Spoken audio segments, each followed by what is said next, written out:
I always thought we had a solid marriage.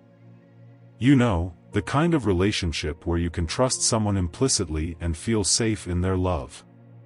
Sure, Ashley and I had our ups and downs. What couple doesn't after 10 years of marriage? But it wasn't anything I'd consider unusual.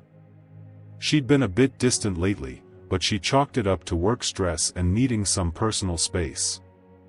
I wanted to be supportive, so when she told me she was planning a weekend trip to visit her old high school friend, Lisa, I didn't hesitate. She said she needed to clear her head. I agreed it might do her some good. Lisa's been going through a tough time, Ashley had explained while packing her overnight bag. And honestly, I could use the break too. I'll be back Sunday evening, okay? I nodded. Of course. Take your time. I even felt a little guilty for being relieved at the thought of having the house to myself for a couple of days. It was rare to have that kind of quiet. But then, something small nagged at me. Not enough to cause alarm, just a faint itch in the back of my mind. It wasn't anything specific. It was how she avoided eye contact while zipping up her bag. The tight-lipped smile she gave when I kissed her goodbye. The way she mentioned the trip so casually, almost rehearsed. I pushed the thoughts away. I trusted her. I had to. The house felt eerily quiet without Ashley. I spent Saturday morning lounging around, catching up on a few chores and binging on TV shows I'd missed. But by the afternoon, I started feeling restless. I couldn't shake the thought that maybe I should do something sweet for her. After all, she'd been stressed, and maybe my support hadn't been enough lately. A grand gesture seemed like the perfect way to show her how much I cared. The idea hit me suddenly. What if I drove up to Lisa's place to surprise her? Ashley always loved romantic gestures, and I figured showing up with flowers and her favorite snacks would earn me some serious husband points. I pulled out my phone and checked the route to Lisa's place.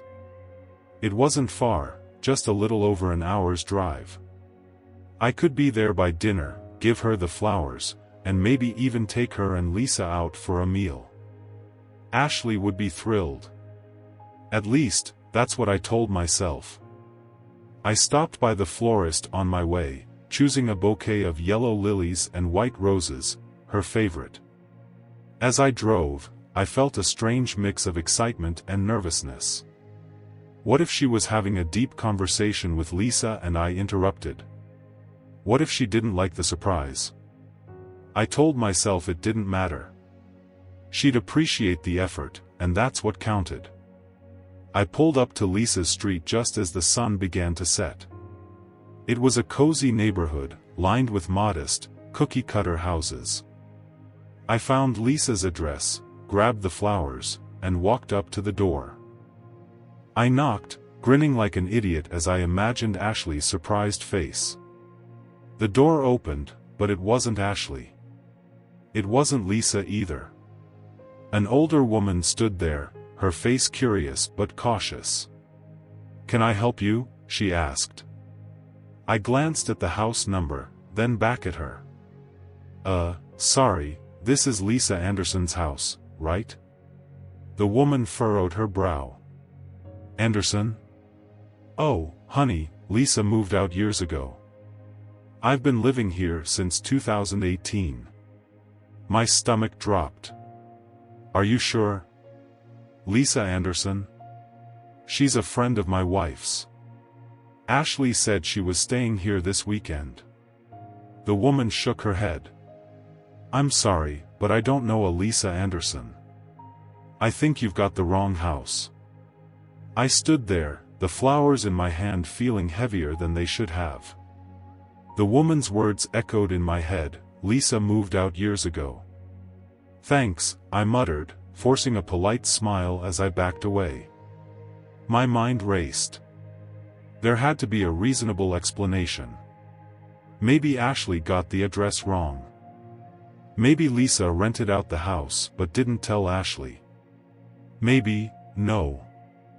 something wasn't adding up. I got back into my car and sat there, gripping the steering wheel. My heart was pounding, and I hated how my thoughts spiraled into darker territory. I tried calling Ashley. It rang twice before going straight to voicemail. She's probably just busy, I told myself, though the rationalization felt hollow. I tried Lisa's number too. Ashley had given it to me a long time ago, just in case of emergencies. But the number didn't even connect, it was out of service. My gut twisted. Something was wrong. I opened my Maps app and searched for restaurants, bars, or any nearby places Ashley might have gone instead. As I scrolled, a nagging thought wormed its way into my brain: what if she isn't with Lisa? I tried to dismiss it, but the evidence, or lack thereof, kept piling up. Lisa wasn't here. Ashley wasn't answering her phone. And for the first time in our marriage, I started to doubt her. I decided to drive back. Maybe I'd find her at home, maybe she'd explain this away as some mix-up, and I'd feel ridiculous for doubting her. But the farther I drove, the less convinced I became. About 20 minutes into my drive back, I spotted a restaurant on the side of the road. It was one of those quaint little places, the kind you'd stop at for a casual dinner. The parking lot was packed, and something made me glance twice. Among the cars, I spotted Ashley's. I pulled into the lot without thinking, my pulse quickening. I parked a few rows away and stared at her car. It was definitely hers, the small scratch on the bumper confirmed it. I swallowed hard, my throat dry. Maybe she's just here to grab something to eat, I whispered to myself. But deep down, I knew that didn't make sense. Why wouldn't she mention this? Why wouldn't she answer her phone? I got out of the car, still clutching the flowers, and walked toward the restaurant. My hands were clammy, and my chest felt tight. As I neared the entrance, I peered through the large glass windows, scanning the tables. And then I saw her. Ashley was sitting in a corner booth, her back toward me. She wasn't alone. Across from her sat a man, mid-30s, well-dressed, and leaning in far closer than was appropriate. They were laughing. His hand reached across the table and rested on hers. Time seemed to freeze as I stood outside the restaurant, staring through the window. My breath caught in my throat, and for a moment, I thought I might faint. There she was, my wife, the woman I trusted, laughing and holding hands with a man I didn't recognize. I wanted to storm in, demand an explanation, demand answers, but my legs refused to move. Instead, I stayed rooted to the spot, watching their every move. Ashley tossed her head back in laughter, that laugh I used to live for, but now it felt like a dagger twisting in my chest. The man leaned closer, saying something that made her blush. She didn't pull away. She didn't even flinch. She looked comfortable. Relaxed. Like she'd done this 100 times before. I couldn't believe it. I didn't want to believe it. My heart screamed at me to walk away, to give her the benefit of the doubt. But my brain, it demanded clarity. Proof. I needed to know the truth, no matter how much it hurt. I stepped closer to the window, trying to stay out of sight while I studied them. The man reached into his pocket, pulling out something small and shiny. At first, I thought it was a pen, but then he slid it across the table. Ashley picked it up, her fingers brushing his, and examined it. She smiled, then slipped it into her purse. I felt sick. My stomach churned as a million questions raced through my mind. What was he giving her? Was this some kind of twisted gift? A token of their, whatever this was? My phone buzzed in my pocket, startling me. I fumbled to silence it, but the screen lit up with Ashley's name. My hands trembled as I stared at the screen, her face smiling up at me from the contact photo I'd taken years ago. I didn't answer. I couldn't. What would I even say?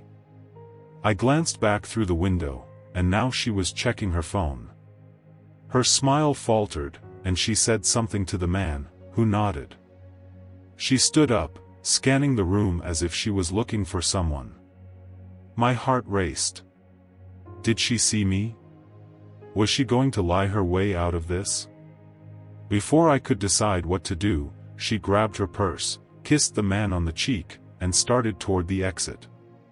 I ducked behind a car in the parking lot, crouching low as the restaurant door swung open. I watched as Ashley stepped outside, the same confident stride she always had.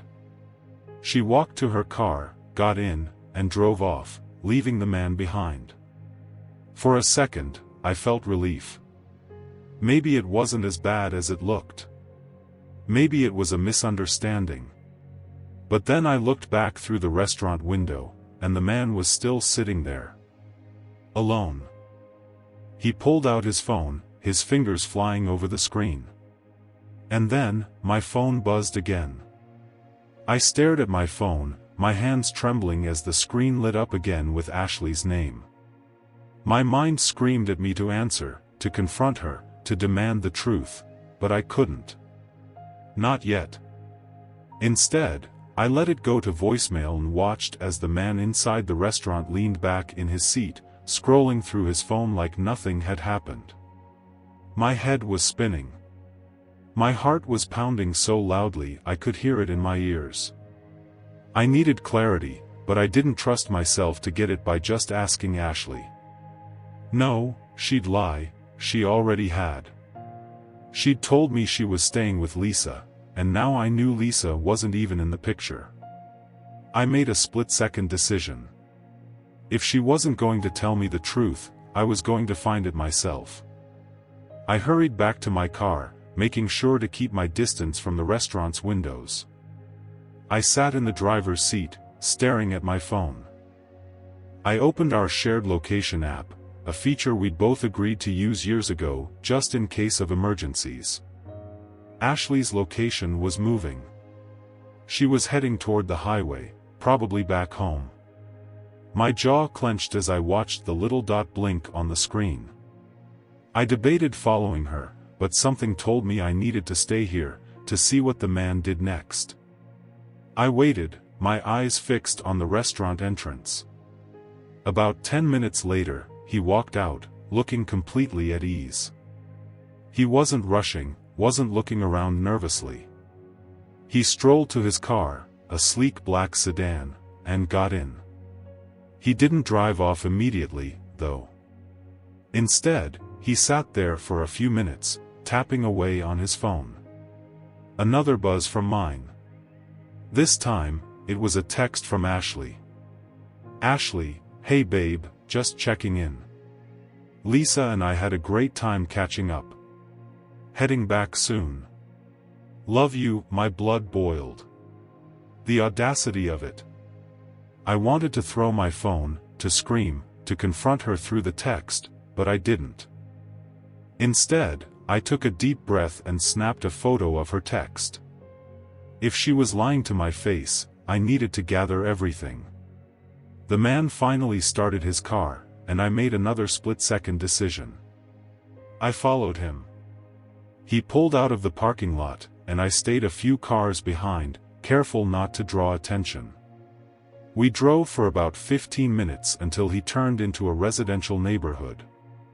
My palms were slick with sweat as I watched him pull into a driveway and park. He got out, carrying a briefcase and walking toward the house like he didn't have a care in the world.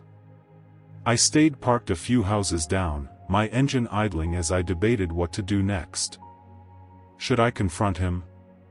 Should I knock on the door and demand answers? My mind raced with possibilities, each more chaotic than the last. But before I could decide, my phone buzzed again. This time, it was a notification from our bank. New transaction, $275 at Lux Garden Hotel. The air left my lungs. I stared at the screen, reading and rereading the message. Ashley wasn't heading home. She wasn't with Lisa. She had just checked into a hotel. The notification from the bank felt like a punch to the gut. My chest tightened as I reread it, my brain struggling to process what I already knew deep down. Ashley had just checked into a hotel. There was no more room for denial or rationalization. Whatever was happening, it wasn't innocent. I sat in my car, parked a few houses down from where the man had disappeared into his home, staring at my phone. I felt like I was trapped in a bad dream.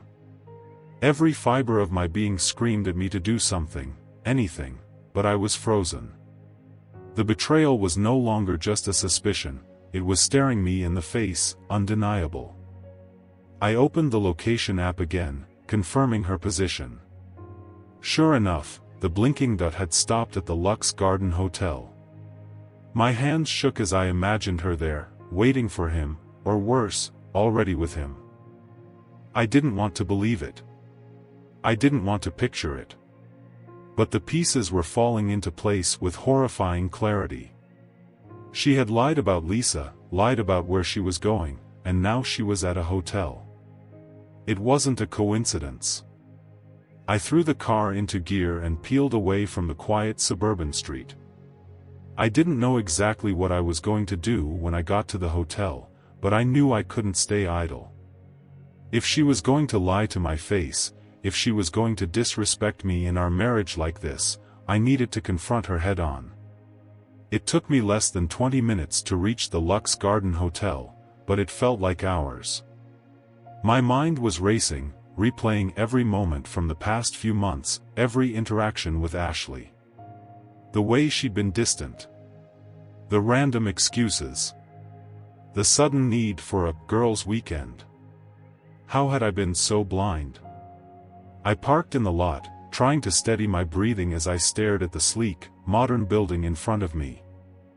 The lobby was brightly lit, its glass walls revealing a calm, professional atmosphere inside. I felt anything but calm. My heart was pounding so hard it felt like it might burst out of my chest. I grabbed my phone and opened the bank app again, pulling up the transaction. The time stamp showed it had been processed just 10 minutes ago. She was still here. I checked the location app one last time, and the dot confirmed it. There was no turning back now. I walked into the lobby, trying to keep my emotions in check. The receptionist glanced up from her desk, smiling politely. "Good evening. How can I help you?" I hesitated, then forced a smile. "Hi, my wife just checked in. I'm supposed to meet her here, but she's not answering her phone. Could you remind me of her room number?" The receptionist's smile faltered slightly. "What's the name on the reservation?" "Ashley Carter." She typed into her computer, her expression neutral. "I'm sorry, sir, but we can't give out room numbers for security reasons. You're welcome to call her from the courtesy phone." I clenched my jaw, trying to hide my frustration. "Thanks," I muttered, stepping aside. I stared at the courtesy phone, debating my next move. Then I spotted the elevators, their doors sliding open as a guest stepped out. Before I could stop myself, I was walking toward them, the adrenaline in my veins drowning out the voice in my head telling me to think this through. The elevator ride felt like an eternity. I didn't even know what I was going to do when I got to her floor, I just knew I needed to see her. To hear whatever excuse she was going to make. To look her in the eye and demand the truth. When the doors opened, I stepped out into the quiet hallway, my footsteps muffled by the thick carpet. I checked the location app again. Her dot was stationary. I followed it down the hall, my heart hammering with every step. Room 314. I stood outside the door, my fists clenched at my sides. The flowers I'd brought earlier were still sitting in my car, forgotten. My entire world was on the other side of this door, and I had no idea what I was about to find. I knocked. The knock echoed down the quiet hallway, a hollow, accusing sound. My heart pounded as I stood there, waiting. My mind raced with every possible scenario. Would she open the door alone and try to explain? Would he answer? I didn't know if I was prepared for either outcome. I heard footsteps inside, light and hesitant, followed by the sound of the lock clicking. The door opened just a crack, and there she was, Ashley. She froze when she saw me, her expression shifting from surprise to panic in a heartbeat. "Mark?" Her voice was shaky, her hand tightening on the edge of the door. "What are you doing here?" I tried to speak, but the words caught in my throat. I could feel my blood boiling, my pulse roaring in my ears. "What am I doing here?" I finally managed, my voice low and trembling. "What are you doing here, Ashley?" "With him." Her face went pale. She stepped out into the hallway, quickly pulling the door shut behind her. "Mark, this isn't what it looks like," she whispered, glancing nervously over her shoulder. "Really?"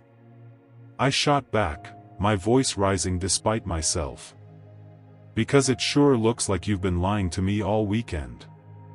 Lisa doesn't live at that address anymore, Ashley. I went there.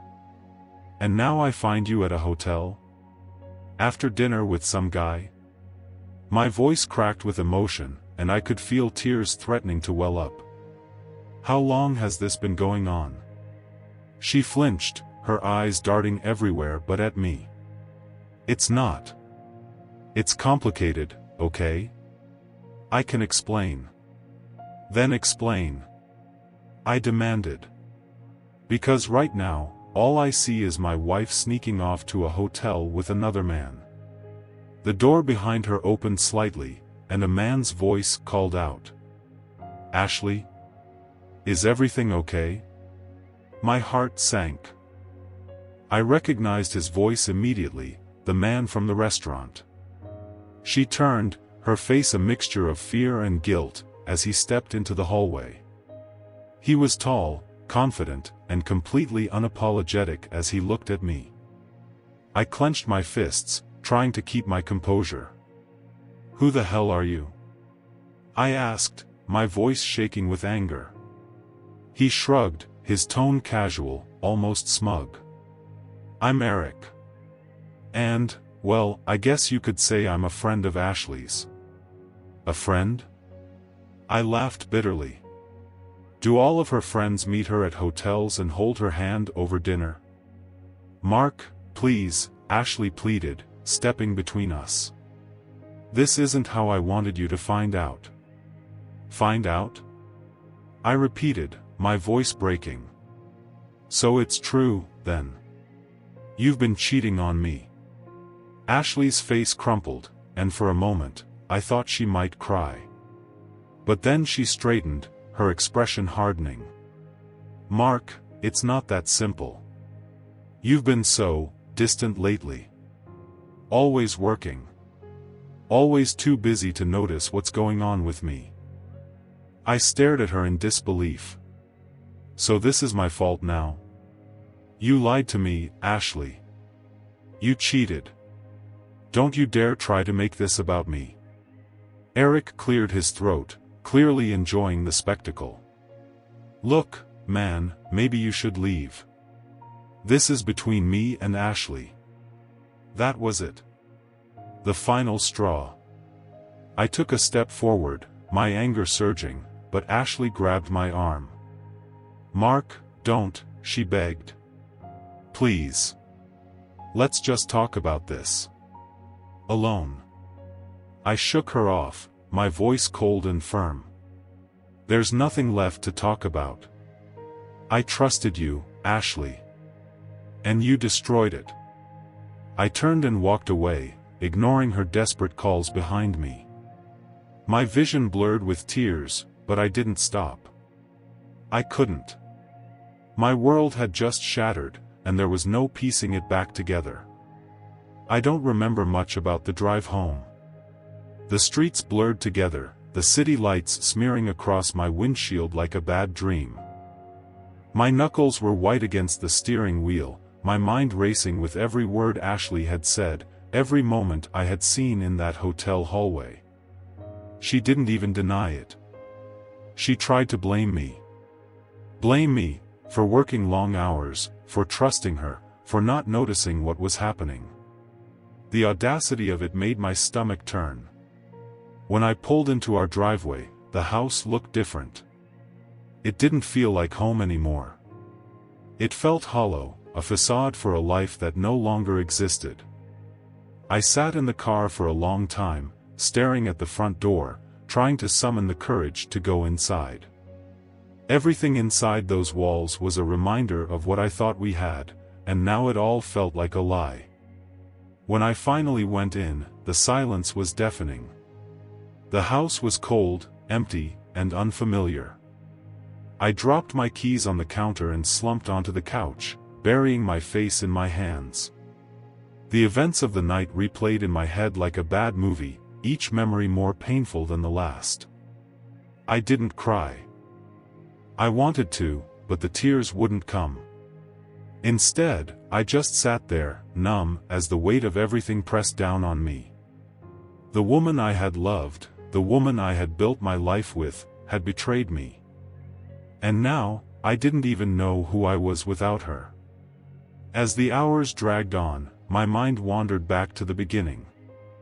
I thought about all the little moments over the past few months, the ones that hadn't seemed significant at the time but now felt glaringly obvious. The way Ashley had started keeping her phone close, even taking it to the bathroom. The sudden nights out with friends I didn't know well. The new clothes, the extra care with her appearance, the way she smiled at her screen when she thought I wasn't looking. And the distance.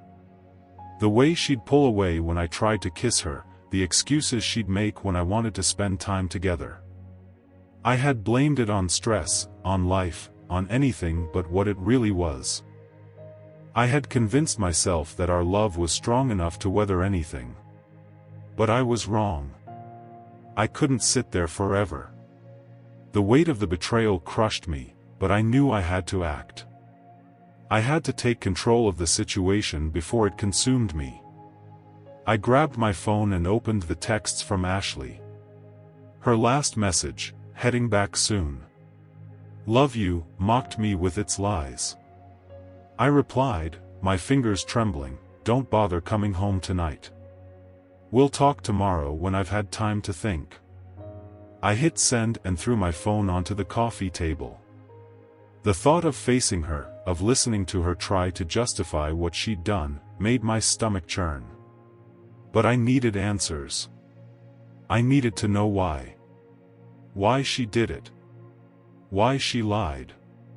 Why she had thrown away everything we had built together. And then I needed to figure out what came next. I didn't sleep that night. Every time I closed my eyes, I saw Ashley's face, not the Ashley I thought I knew, but the one standing in that hotel hallway, caught in her lies. I kept checking my phone, half expecting her to respond to my message, to plead her case, to apologize. But the screen stayed dark, as silent as the house around me. The silence was unbearable.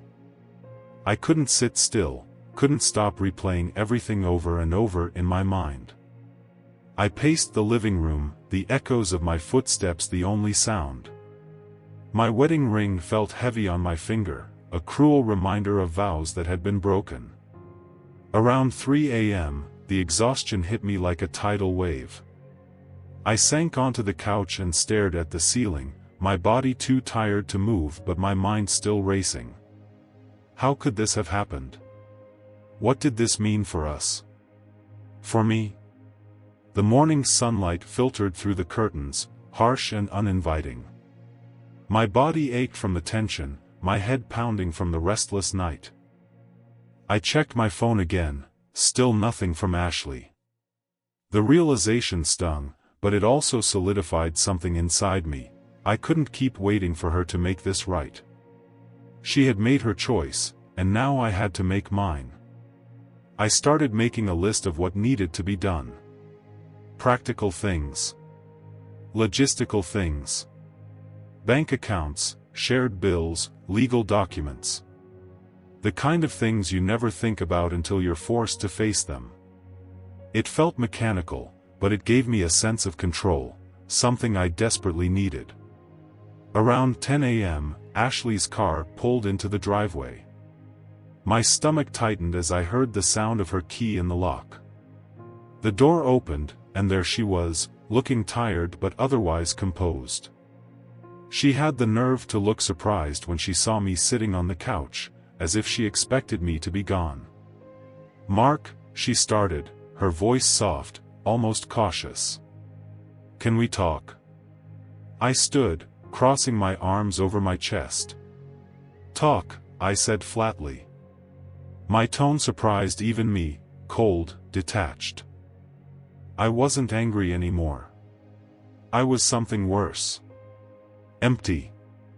She hesitated, then sighed, closing the door behind her. "Look, I know you're upset. But you have to understand." "Don't," I interrupted, my voice cutting through the room. "Don't try to explain it away. Don't try to justify it. I know what I saw, Ashley."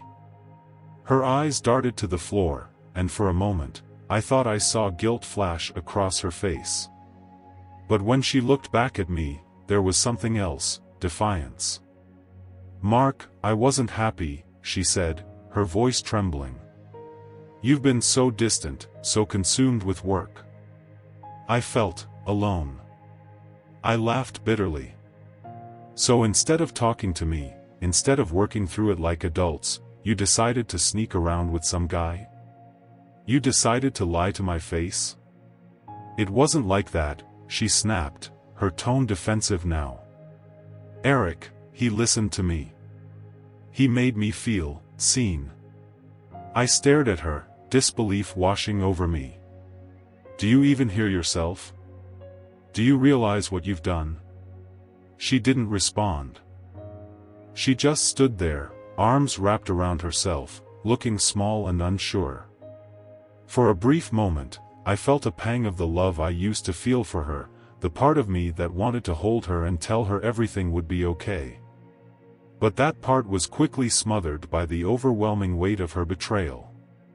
I took a deep breath, steadying myself. "Ashley," I said, my voice calm but firm, "I can't do this. You lied to me. You cheated. And now you're trying to justify it. There's no coming back from that." Her eyes widened, panic flashing across her face. "Mark, please, don't say that. We can fix this. We can go to counseling. I'll end things with Eric. I'll do whatever it takes." But it was too late. Her words felt hollow, meaningless. "You already made your choice," I said. "And now I'm making mine. I want a divorce." The words hung in the air like a death sentence. For a moment, she looked like she might argue, but then her shoulders slumped, and she nodded, tears streaming down her face. "If that's what you want," she whispered. "It's what I need," I replied. The next few weeks were a blur of lawyers, paperwork, and difficult conversations. I told my close friends and family what had happened, and their support became a lifeline. Ashley moved out, and the house felt emptier than ever, but in a strange way, it also felt lighter. Like I could finally breathe again. It wasn't easy. There were days when the pain felt unbearable, when the weight of the betrayal threatened to crush me. But slowly, I began to rebuild. I focused on myself, on my future, on learning how to trust again, starting with trusting myself. If there's one thing I've learned from all of this, it's that love isn't enough. It takes honesty, communication, and respect. And when those things are gone, no amount of history or promises can hold a relationship together. To anyone reading this who's been through something similar, you'll survive this. It won't be easy, and it won't happen overnight. But one day, you'll wake up and realize that the person who hurt you doesn't control your life anymore. And that's the day you'll truly be free.